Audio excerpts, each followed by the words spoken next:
Sure.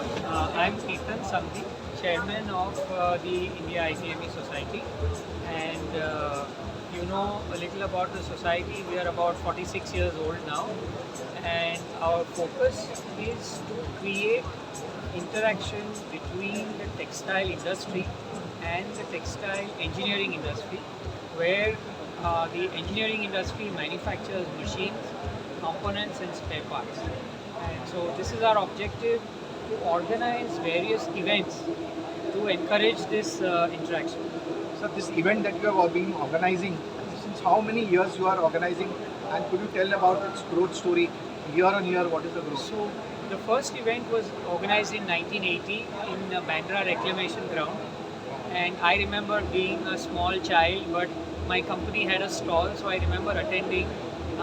It was a wonderful exhibition, and the initiative was taken by Mr. Suresh Mehta, who actually very generously offered to underwrite the cost of the entire event and said that in the event there is any problem, I will be responsible.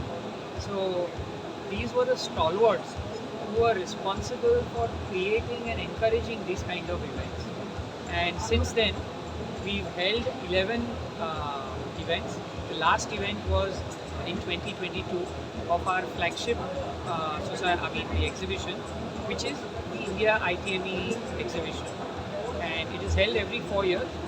The last event was in Noida in December 2022, and today we have announced the launch of ITME 2026 once again in Noida, December 2026. Amazing. Could you tell what are the outcomes?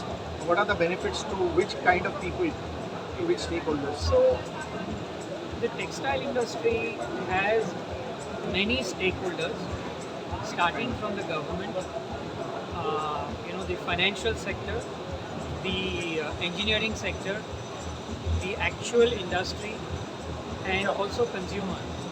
Then there are policy makers, consultants. All of them have some scope for interaction, and we are proud to say that the ITME Society has been instrumental in acting as a catalyst for these interactions.